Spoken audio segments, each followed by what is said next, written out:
Namaskar and welcome to this session on asanas. Patanjali says 3 sutras which relate to asanas. The first one is Sthir Sukham Asana. The second is Prayatna Shaithilya Ananta Samapatibhya. And third is Tato Dvand Anabhigata. And these form the principle of the practices of yogasanas. Very often a question is asked, what is the difference between traditional asana and the contemporary posture? And my reply always is, there is no difference in the asana itself. The difference lies in the manner, in the process of practice of these asanas. And if it adheres to these 3 principles, which is Sthir Sukham, steadiness and feeling of well-being, Prayatna Shaithilya, the effortlessness while doing, and the aim of asana, that is to resolve the dvands which we have. This is the essence of practice of yogasanas. So it's not only doing asana which is important, the more important aspect is being in the asana. I am sure you will enjoy this session. Thank you so much. Namaste. This is Vivek Tiwari from Kaivaladham Yoga Institute, Lonavala. I welcome you all in the second episode, Yoga for Young Minds. And today's topic is Asana for the Stability and Awareness. Please remember, this demonstration what we are going to show you or explanation is for the practitioners, yoga practitioners, not for the beginners. As we Kaivaladham always believe that the yoga tradition and science meet. So that is why Swami Kuvalananda, the founder of Kaivaladham, who is the pioneer in the scientific research of yoga, conducted various scientific research on various yoga practices like asana, pranayam, bandha, and whatever the outcomes, whatever the results he found after the research, that is published in our scientific research journal known as Yoga Mimamsa. There are very important 3 books of Kaivaladham publication written by Swami Kuvalananda ji. That is Asana by Swamiji, Pranayam by Swamiji, and Yoga Therapy by Swamiji. In his Asana book, Swamiji divided asana practices in 3 types, that is cultural asana practices, relaxative asana practices, and meditative asana practices. So in today's session, we are going to demonstrate few of them, few cultural asana practices, few relaxative, and few meditative asana practices. So that is the combination of asana practices. For practicing yoga, or especially for practicing asana, as I am using the word practice, I am not saying exercise. So it is not to do the asana practices, but to be in the asana. That is very important. So when you are trying to do it, then you apply force. But when you are trying to be in the pose, that means easily, without efforts, effortless. Prayatna Shaithilya, Shithilta, easiness should be there. No, that is recommended by Maharishi Patanjali. Then only you will get the stability and comfortness. Especially for the young generation. Nowadays, because of our lifestyle, or we have the lifestyle disorders and postural disorders because of our lifestyle. We have the demonstrator with us, and they will demonstrate different asana practices. We have Sahib with us for the demonstration. Sahib, welcome, and we will start with the demonstration of Shirshasana, headstand. Now Sahib, take the position, sitting in Vajrasana, turn, you just take a turn, and then you'll rest your forearms, elbows and forearms on the ground, making a finger lock in front of you. So the distance between your elbows will be equal to the length of your forearms, and then making a finger lock. Then you are resting your top of the head exactly in your palms. So your palms are giving support to your head, just as you are giving support to the wheel. Okay. Then first you will lengthen your knees. Keep your knees straight now and curl your toes in. Then slowly walking your toes further, coming towards the face, you will find a balance somewhere. After finding the balance, very slowly bend at your knees. Fold your knees first. Keep your knees close to you. Okay. After folding the knees, balance yourself here, maintain the body-mind coordination, concentrate yourself. Then slowly keeping your knees bent as it is, extend your hips first. Unfolding your hips first, and then after coming up, then lengthen your legs towards the ceiling very slowly.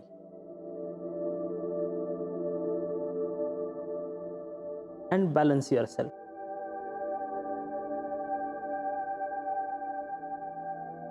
So this is headstand Shirshasana.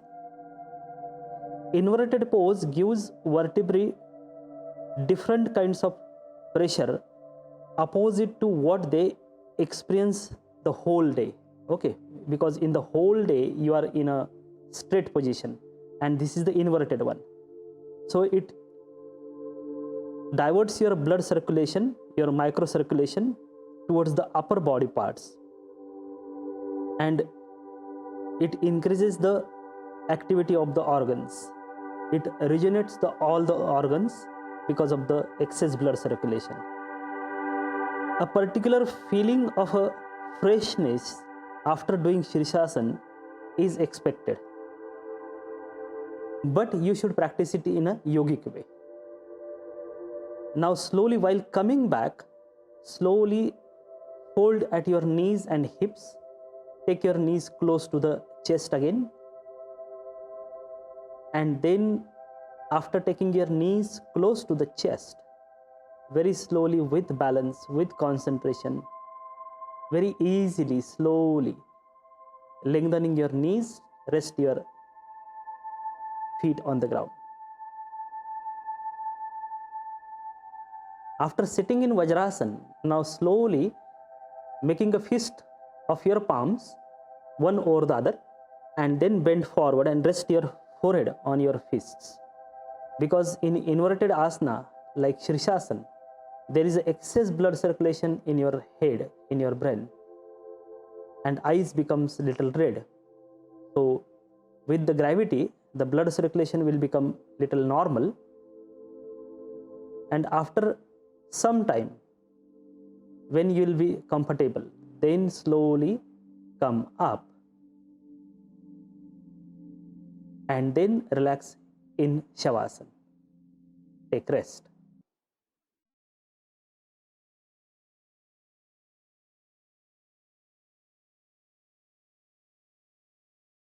After Shirshasana, taking rest in Shavasana is also necessary, so that the blood circulation, microcirculation throughout the body will become normal.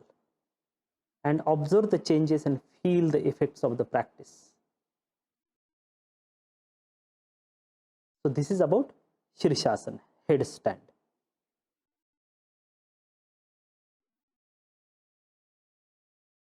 There are various inverted asanas modified nowadays. Very clearly, Shirshasana and Sarvangasana, we don't find any traditional information in the traditional texts of yoga. These are the modifications. Only Viparit Karni is the traditional practice, which we find the explanation in the traditional text. But Shirshasana and Sarvangasana both are very popular and very beneficial. So the next practice is Sarvangasana. So please see the demonstration. We have Kaveri with us, our ex-student of Kaivaladham College. So welcome, Kaveri. For Sarvangasana, first you will take the position, supine position, lying down on the back.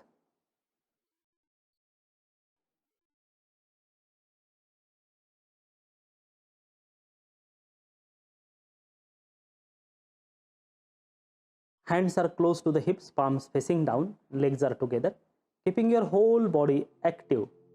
Now slowly first you'll lift your both the legs step by step without jerk, as the definition is Sthira Sukhamasana and Shaithilya, easiness. So without jerk.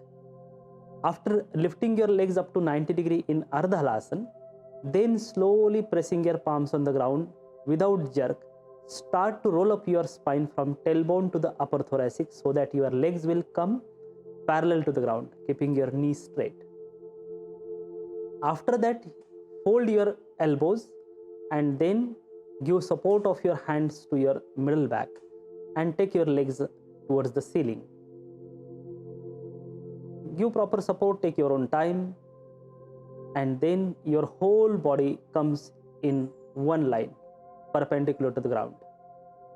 So there is a complete 90-degree angle in your neck, in your throat and shoulder. So this is panphysical pose or shoulder stand or Sarvangasana. So naturally chin lock is happening here. It also diverts your blood circulation towards the head, towards the chest. Very important inverted asana.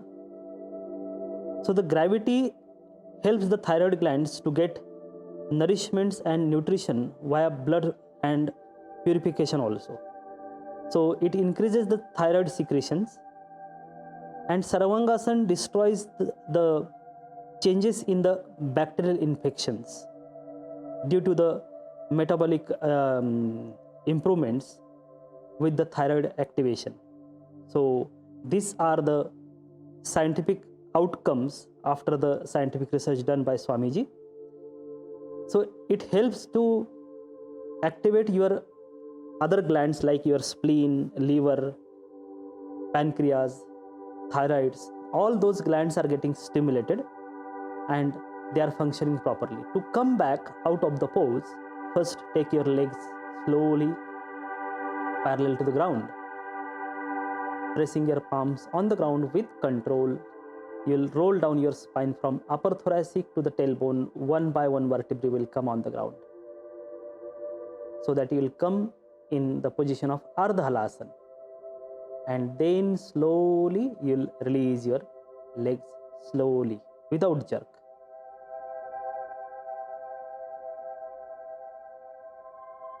So that is why we say that don't try to do asana, but try to be in the asana. That means the effortless, very slow and controlled movement. Now relax in Shavasana.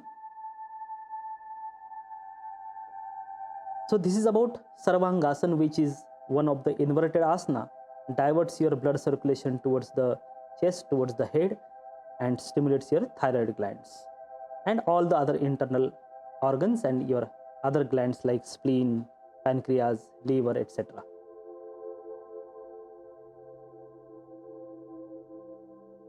Cut. Now, after the practice of Sarvangasana, the counterbalance of Sarvangasana is Matsyasana, fish pose.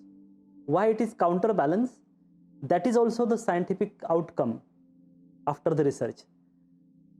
So in Sarvangasana, the chin lock is happening, means your Jalandhar Bandha is happening, complete throat lock. Whereas in Matsyasana, exactly opposite to that, that means your throat is getting stretched. So the alternate contraction and stretching of your throat region, which stimulates your thyroid glands in such a way that the thyroid secretion of your thyroid glands happens very naturally, and which is very good for thyroid disorders. So again, I will request Kaveri to demonstrate Matsyasana fish pose. Now Kaveri, please get ready.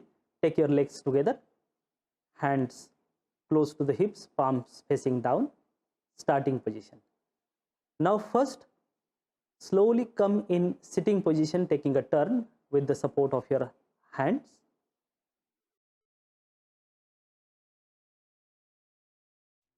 Sitting in Dandasana. Then first adopt Padmasana.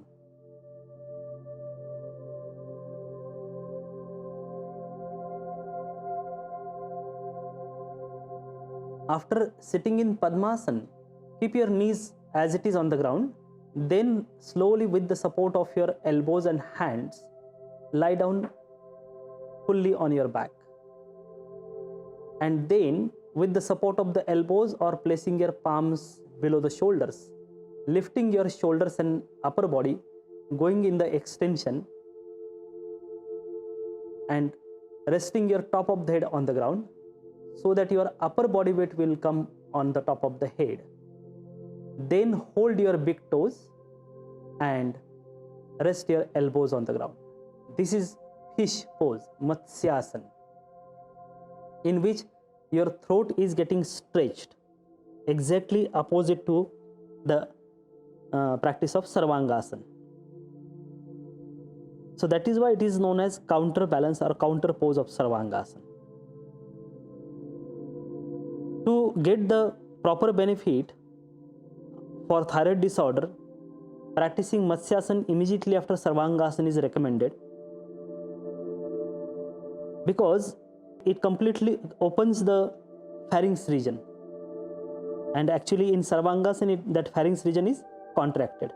So this alternate contraction and stretching is stimulating your thyroid glands properly. And it is also said that maintain the final position of Matsyasana for 1/3 time of Sarvangasana, final position. Okay, if you are maintaining Sarvangasana for 60 seconds, then practice of Matsyasana fish pose will be for 20 seconds. In this way, slowly release. With the support of your hands, release your head first. Then with the support of your hands, come in sitting. Remember, while coming up, your knees should remain on the ground. After coming in sitting, then release your legs one by one and take rest in Shavasana, again lying down.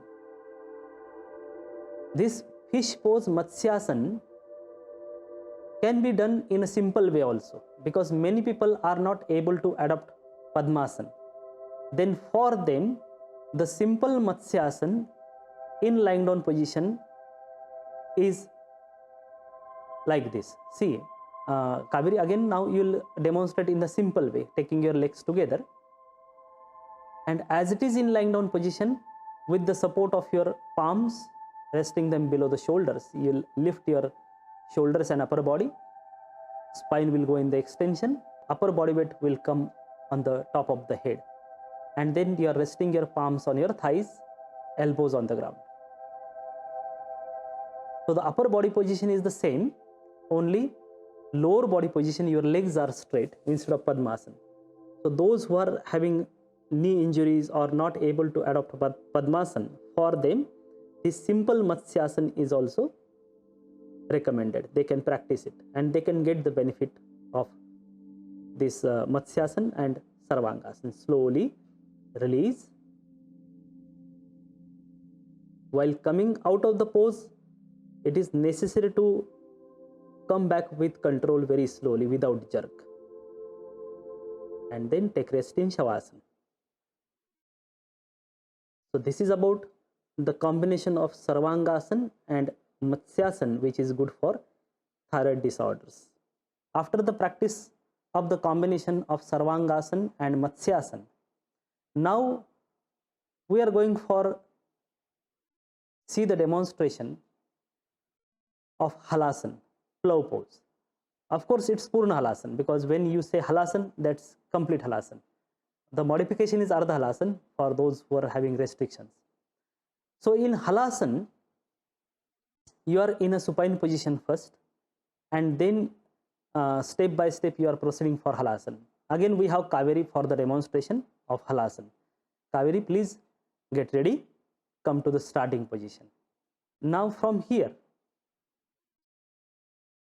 slowly lifting your both legs step by step without jerk up to 90 degree. No hurry. And then slowly pressing your palms on the ground, start to roll up your spine from tailbone to the upper thoracic. Keeping your knees straight, slowly touch your toes overhead on the ground. Toes are pointed. Then place your palms at the top of the head, making a finger lock, and elbows are resting by the sides of the ears. Then, after being comfortable here, then try to walk your toes little further, 2 or 3 steps further.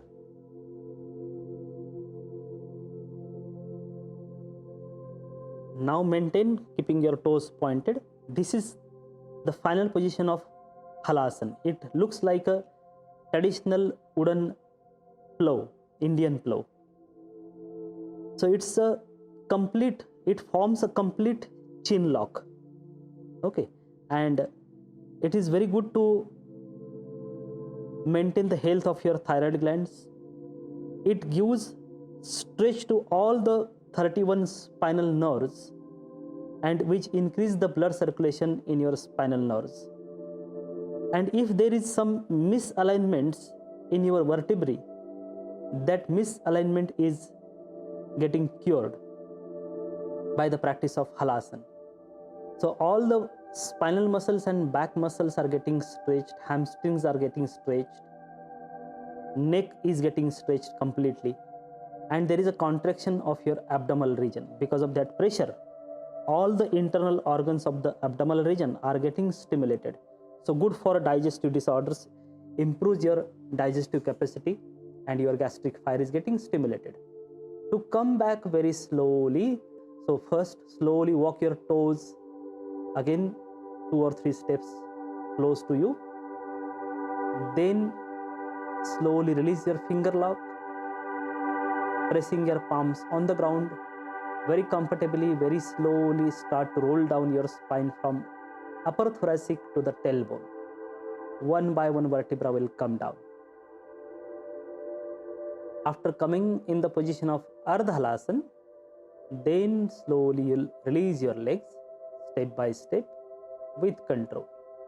So till you come out of the pose, maintain the connections, maintain the alignment. And after coming out of the pose, now relax in Shavasana. Take rest. So this is Halasana, complete plow pose, Purna Halasana. Okay. So these are some asanas which Swamiji conducted scientific research, and according to that research, I am telling you the benefits of those asana practices. Now the next practice we are going to demonstrate is Bhujangasana, Cobra pose, which is prone lying asana. We have Sahib for the demonstration of Bhujangasana. So Sahib, please, he is ready in Makarasana. Now Sahib, from Makarasana, slowly come to the starting position, taking legs together. Hands are straight to the hips, palms facing down, forehead on the ground. Now slowly take your hands in front of you. Then bending at the elbows, sliding your palms towards you. Slowly place your palms by the sides of your chest. Elbows are pointed up, close to the body. Heels, toes together, toes pointed back as it is. And now slowly start to go in the extension, open the chin out first. Then slowly lifting your head, face, chin, shoulders, chest, abdomen till the belly button, either without support of the hands or with the minimum support of the hands, and go in the extension, maximum extension from the cervical region. This is Bhujangasana. Keep breathing in the final position. Do not hold your breath. That is important.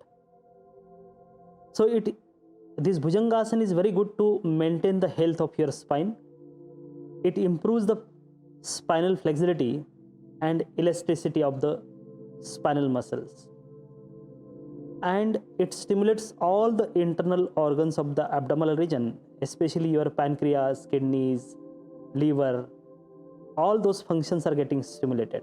That is why good for diabetes management. It improves the strength of your spinal muscles, and also it improves the flexibility of your spine, both. So to be young, you have to maintain the spine healthy and flexible. Now slowly, very slowly, without jerk, come down step by step. Keep your shoulders relaxed all the time while coming back also. Be there as it is. So this is Bhujangasana, without support or with the minimum support of your hands. But when you are taking support of your hands and trying to go further, below, next to the belly button till the lower abdominal region, then it is said, it is named as Sarpasana. So now Sahib, again you will proceed step by step. First in the position of Bhujangasana, opening the chest, opening the chin out first, then lifting your upper body without support of the hands till the belly button, and head is going in the extension, and now slowly with the support of your hands try to go further till the lower abdominal region, but your center bone will remain on the ground.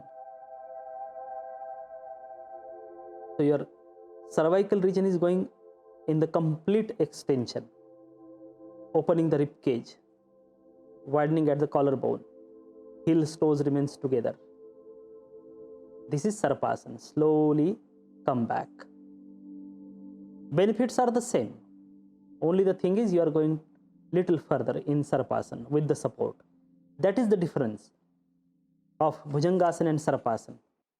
This is the difference in Bhujangasana and Sarpasana, that in Bhujangasana you are lifting your upper body just like a cobra without support of your hands, as cobra is able to lift the hood without support, whereas the ordinary snake needs a support to lift the head.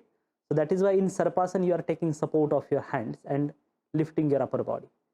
Okay. This can be done in a progression. Those who are injured, those who are having any spinal problems, spinal injuries, heart problems, high blood pressure, for those people, they can practice it with the support that is known as Saral Bhujangasana. With the support of the elbows, they can lift the upper body, not going in the hyperextension. Okay, be careful. So this is about Bhujangasana, which is the extension of the spine in a prone lying type of asana. Bhujangasana, which is the extension of the spinal practice. Now the next practice is Paschimottanasana. So we practiced Halasana, and after that we practiced Bhujangasana also. These are counter poses of each other. But after Bhujangasana or Sarpasana, after extension, spinal extension, now we'll go for the spinal flexion, forward bending, forward stretch. The name Paschimottanasana, Pascha, posterior, Uttana, stretch. The posterior part of the body is getting stretched. That is why Paschimottanasana. In this asana, your hamstrings, back thighs, spinal muscles, back muscles, all are getting stretched. That is why the name of asana is Paschimottanasana. Again, we have Sahib with us for the demonstration. Sahib, sit in Dandasana first, keeping your legs together. Knees are straight, heels and toes together, toes pointed up to the ceiling, weight on the top of the sit bones, sitting straight, looking at the eye level in front of you, facing in front. This is Dandasana. Danda means a stick. So just like a stick, your spine is straight, body is straight, and legs are straight. Now slowly take your hands by the sides of the hips first. Then take your hands at the shoulder level from the sides, so that your rib cage will get stretched to the lateral sides of the body. turning your palms to the ceiling, circle your hands towards the ceiling, stretch up, palms facing in front, and then slowly with exhale start to hinge from the hip thigh joint and bend from the lower back maximum. Don't lead with the cervical region or upper thoracic region. Upper thoracic is already having the kyphotic curvature, so keep lengthening it. Now hold your big toes with respect to hands, hooking your fingers, and rest your elbows on the ground, and then resting your face in between your knees or below the knees, between your shin bones, between your legs. So it depends on the flexibility of the person. You can rest your forehead between the knees or below the knees, between the shin bone or below the shin bone. It is up to you, up to your practice. So this is Paschimottanasana. Final position of Paschimottanasana, you should maintain maximum up to 3 minutes. This was the findings after the scientific research, that if you maintain Paschimottanasana more than 3 minutes, then the Apana Vayu starts creating, and then you suffer from the constipation. So that is why maintaining Paschimottanasana is recommended for maximum 3 minutes only. If you want to maintain it for more than 3 minutes, then you have to adopt Uddiyana Bandha for that. Okay. This Paschimottanasana posterior stretch improves the blood circulation towards the lumbosacral region. Then the neural supply towards the pelvis is toned up, and the blood circulation is also getting stimulated towards the pelvis region. It is very good for constipation and dyspepsia, and the lumbosacral vertebrae are posteriorly stretched properly. So not only the lumbosacral vertebrae, but all the back muscles and spinal muscles are getting stretched, hamstrings are getting stretched.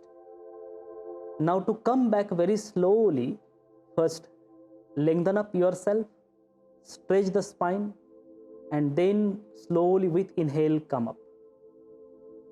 Obviously in the final position you will continue your breath. Body will adjust the speed and depth of the breath at its own. Then take your hands at the shoulder level by the sides, turning your palms down, slowly release your hands and take rest in sitting position, Vishramasana, legs apart, hands behind you, taking support of your hands, relax here. So this is about Paschimottanasana. In Paschimottanasana, all the internal organs of the abdominal region are getting stimulated, like your pancreas, kidneys, liver, spleen, peristalsis movement of the intestine is getting stimulated.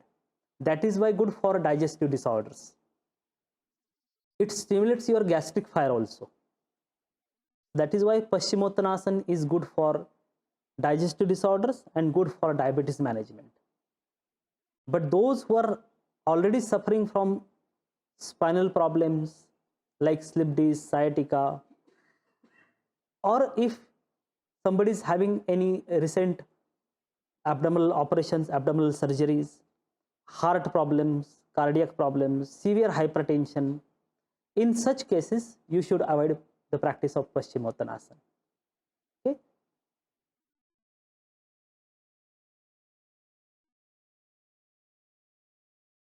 By practicing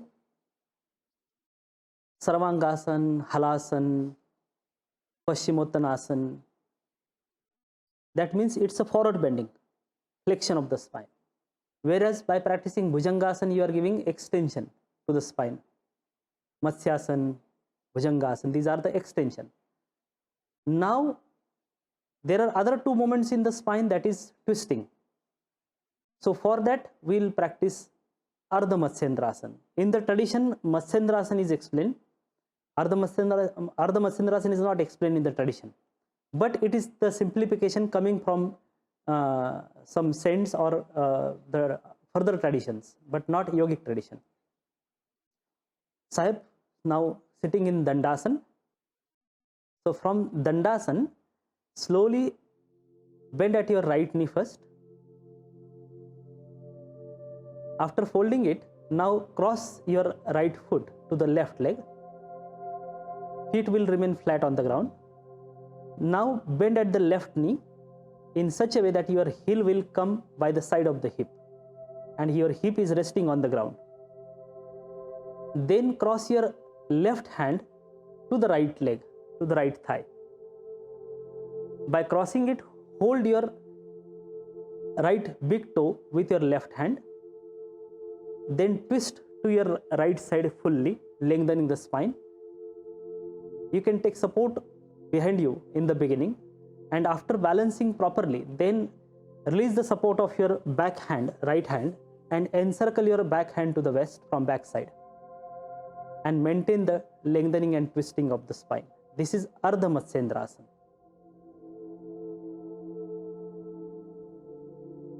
Very slowly first release your head and back hand, then release your left hand, then one by one you'll release your legs one by one. Come in Dandasana. Then in the same way we'll proceed from the other side, bending at the left knee first, then cross your foot to the right leg, then bending at the right leg, at the knee, hip to the side, heel to the side of the hip, then crossing your right hand to the left leg, hold your big toe, twist, and then releasing the support of your back hand, encircle your hand to the waist.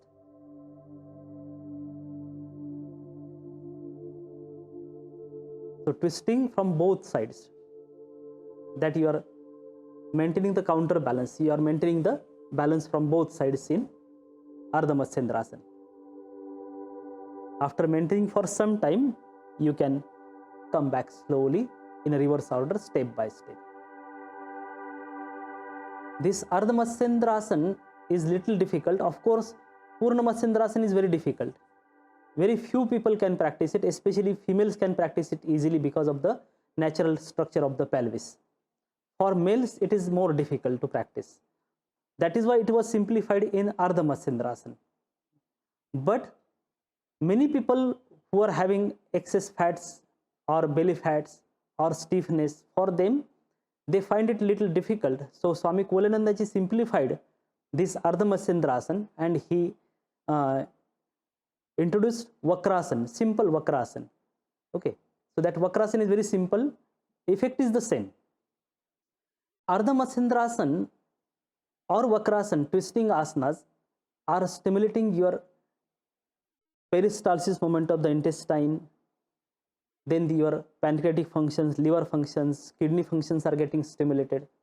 That is why twisting asanas are good for diabetes management and good for digestive disorders also. Okay, for example, constipation, indigestion, gases problem, hyperacidity, for them these twisting asanas are good, especially Vakrasana or Ardha Matsyendrasana. They are helpful. Now the next practice we are going to demonstrate is Bakasana. Bakasana, simple Bakasana and Padma Bakasana, two varieties. This is hand balancing, this is balancing, so you need a huge body-mind coordination for this practice and you need proper strength in your hands. Sahib, please get ready to demonstrate Bakasana first and after that Padma Bakasana. Sitting in Vajrasana, after that you will rest your hands in front of you on the ground. Comfortable distance in your hands, shoulder distance apart. Then come in standing, means your legs are here in standing position. Then taking your knees towards the armpit, fixing your knees in your armpit slowly, take a balance and then one by one leave the legs off the ground and balance yourself on your hands facing in front. This is Bakasana. Of course, you need the strength in your wrists and your hands, proper strength. And by the practice, it will develop the strength also. Slowly come down. And as I told you, there is another variety that you can practice it from Padmasana. So first, you will sit in Dandasana. After sitting in Dandasana, you will adopt Padmasana, lotus.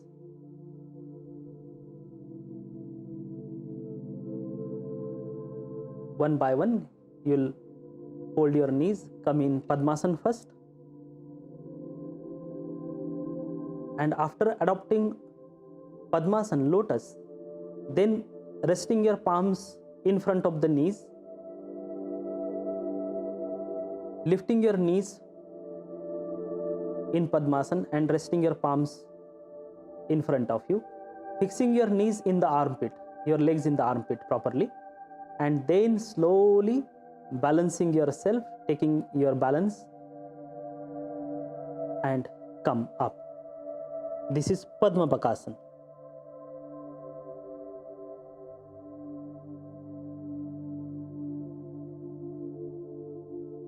Balance yourself properly, keep breathing. After holding for some time, then slowly you can release the pose.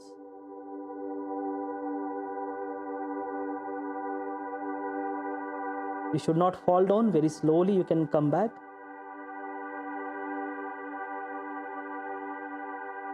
So it is the anti-gravitational isometric exercise for your body, for your hands. So it improves the strength of your arms, improves the strength of your abs. All the vital organs are getting stimulated, getting activated. And it improves your body-mind coordination also, because it is balancing on your hands. Of course, it is little challenging, little difficult, but by the practice, it will be easy for you. So this is about your Padma Bakasana and Bakasana. The next practice we have Padmasana, which is one of the meditative asana, Dhyanatmaka Sthiti, Dhyanatmaka Asana, for which you will have to come in sitting. We have Sahib with us for the demonstration again. Sitting in Dandasana. Then one by one, you will fold your legs at the knees. And always you should practice from both sides one by one, because if you are practicing from one side only, then you won't be able to balance yourself properly. After resting your feet on opposite thighs one by one, your heels should touch to the hip bone. Okay. And then your hands are resting on your knees in a Jnana Mudra, symbol of knowledge. Then adopt Moola Bandha. That means you have to contract your perineal region, perineal muscles, and your anal sphincters also getting contracted. That is Moola Bandha, root lock. And then Jalandhar Bandha. That means chin lock. Your chin is coming to the jugular notch. So this is Padmasana, lotus pose. This is one of the very important meditative asana, Dhyanatmaka Sthiti. Very good to concentrate yourself. It improves your body-mind coordination. Then the coccygeal and sacral nerves are getting toned up in this asana. The blood supply towards the pelvis region is getting increased in this asana. Then actually, because of this position of the legs, your hip flexors are greatly contracted and pressed, whereas the knees are getting pressurized. That is why there is a possibility, there is a chance of injury in your knee ligaments if you force yourself. So if you are stiff, if you are not flexible enough, then don't force for this practice. Okay. Now very slowly you can release your Jalandhar Bandha Mulabandha, and then slowly, step by step, you can come out of the pose. Release one by one, release your legs and relax in sitting. So this was the practice of Padmasana, lotus pose. In this position, proper triangular base is created. So your weight is evenly distributed on your both the hip bones, ischiums, and on your knees, thighs. So that is why it is very easy to maintain the natural curvature of your vertebral column in this asana, Padmasana. That is why when you are sitting straight, for the practice of pranayam, all the advanced practices, that is maybe be it pranayam, be it dhyana, meditation, Padmasana, Dhyanatmak Sthiti, Padmasana, in which you have to sit straight, is recommended. It is important. And in Padmasana, you can sit straight easily. At the end, we have very, very important meditative asana, Dhyanatmak Sthiti, that is Siddhasana.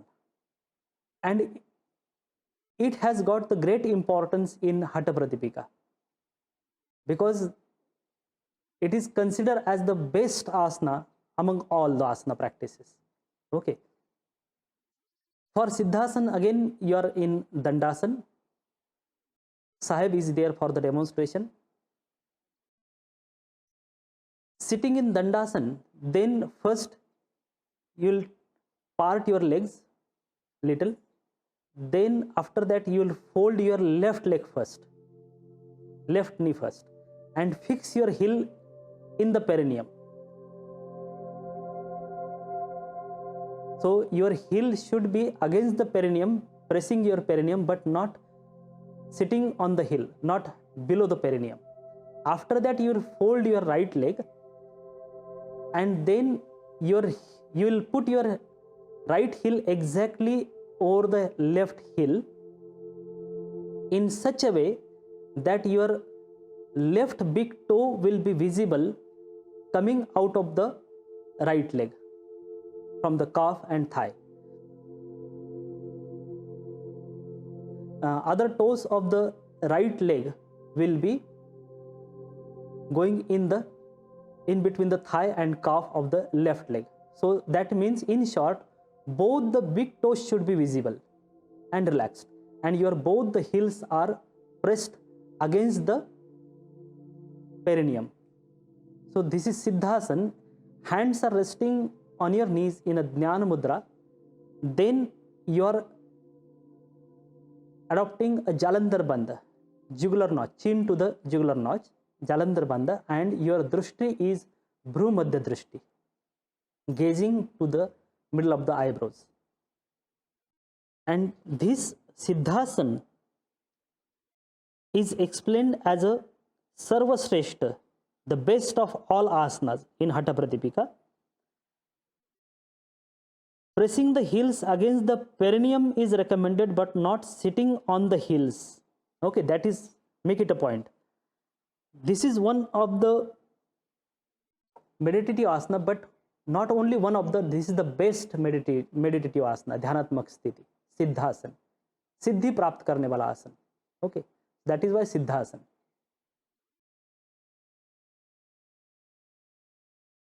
Slowly you can release, step by step.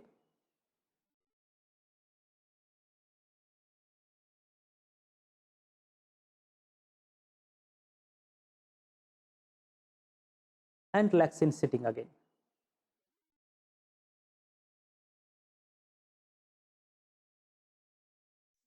So these are few asana practices on which Swamiji conducted the scientific research, and I have tried to explain those outcomes of the scientific research in front of you.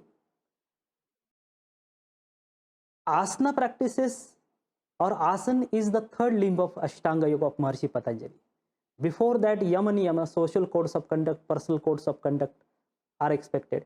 But by practicing asana, you will get mastery over your body parts, so that after getting mastery over your body parts, you will be able to sit straight for longer time without any pain, without any disturbance. and then only the practice of pranayam, concentration, pratyahar, dharana, dhyan, those practices will be easy for you. For that, asana practices are necessary, especially for the young generation. I will recommend that you please try to practice asana, try to practice yoga to be healthy, not only physically but mentally and emotionally also. We should be healthy. So keep practicing. Thanks for watching this episode and hope to see you in the next episode next Wednesday on the other subject. I am very thankful to Kaival Dham Yoga Institute Lonavala and Ayush Ministry, Government of India, for giving me the opportunity to present in front of you. Namaste. Namaste.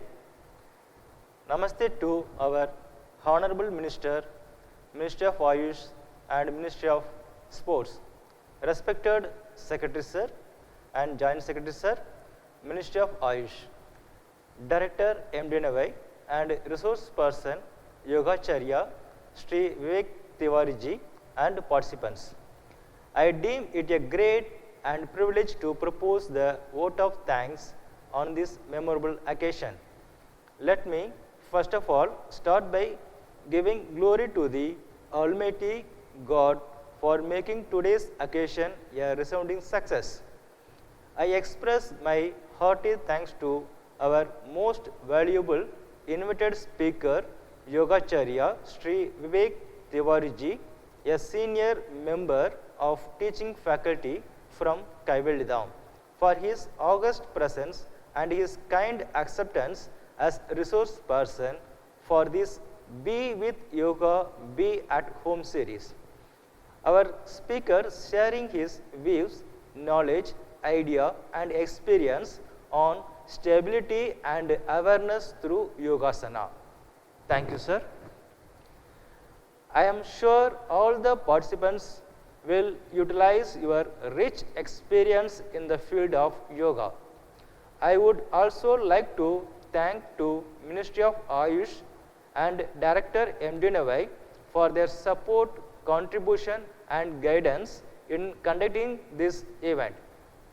Last but not least, I would like to thank all the institute members for organizing this event a successful one. Thank you.